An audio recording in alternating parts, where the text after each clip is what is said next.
100 jours au gouvernement, ce sont 100 jours de travail, 100 jours d'avancées concrètes pour nos concitoyens. Ces 100 premiers jours, ils ont été intensifs, marqués par la crise du coronavirus. 100 jours d'action. On a encore près de 1000 jours qui nous attendent de travail derrière. Mais le combat ne s'arrête pas là. Les enjeux sont devant nous. Nous avons pris des mesures pour ne laisser personne sur le bord de la route. C'est pourquoi j'ai demandé qu'on prolonge l'aide de 50 € pour les personnes qui ont les allocations les plus faibles, notamment les revenus d'intégration sociale. Sur ces 100 premiers jours, on a pu libérer près de 2,5 millions d'euros qu'on mettra à disposition des musées pour leur permettre de traverser la crise. On a aussi travaillé pendant ces 100 premiers jours sur la mise en place de protocoles qui permettent à l'ensemble des citoyens de revisiter les musées dans des conditions sanitaires optimales. En 100 jours au gouvernement fédéral, avec les socialistes et grâce aux socialistes, nous avons garanti le refinancement des soins de santé. Eh bien, sur ces 100 jours, on a directement été dans l'action à la défense parce que j'ai voulu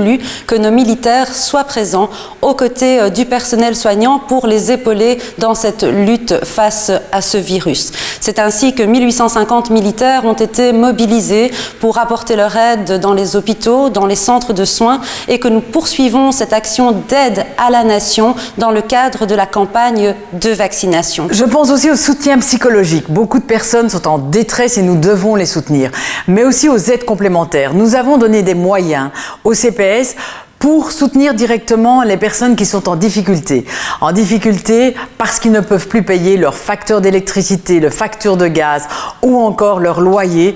Eh bien, vous pouvez aller demander de l'aide dans votre CPS. Bon alors, durant ces 100 premiers jours du gouvernement, on a mis en place les bases d'un ambitieux plan de relance pour plus de 5,9 milliards d'euros qui vont permettre d'accélérer la transition sociale et la transition environnementale de ce pays dans la période qui suit la crise du coronavirus. En 100 jours, avec les socialistes, nous avons augmenté le congé de paternité de 10 à 15 jours à partir du 1er janvier 2021 et de 15 à 20 jours à partir du 1er janvier 2023. C'est une question d'égalité au sein de la famille, au sein du couple. Nous avons aussi travaillé sur des mesures à long terme, sur des mesures structurelles. Au 1er janvier, toutes les pensions minimum ont augmenté et elles augmenteront de 22% d'ici 2024. La même chose pour les allocations les plus basses, qu'il s'agit du revenu d'intégration, des allocations de remplacement pour les personnes handicapées ou encore pour la GRAPA. Ensuite, en matière de la recherche scientifique, qui est aussi centrale dans ma tâche de secrétaire d'État, on a contribué à refinancer pour plus de 11,5 millions d'euros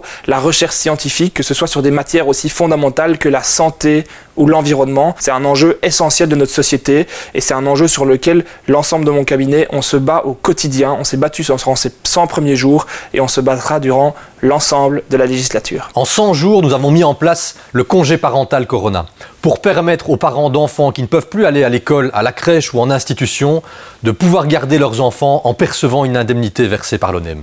En 100 jours, ça n'a été que de l'action parce que ce que nous avons besoin, c'est une défense efficace. Une armée qui va anticiper les menaces, qui va venir assurer la sécurité des citoyens et leur venir en aide en cas de crise. C'est le job de l'armée et c'est ce que je veux absolument continuer à faire. Et c'est pour cela que nous avons lancé une vaste campagne de recrutement. 10 000 militaires ainsi que des civils seront recrutés sous cette législature.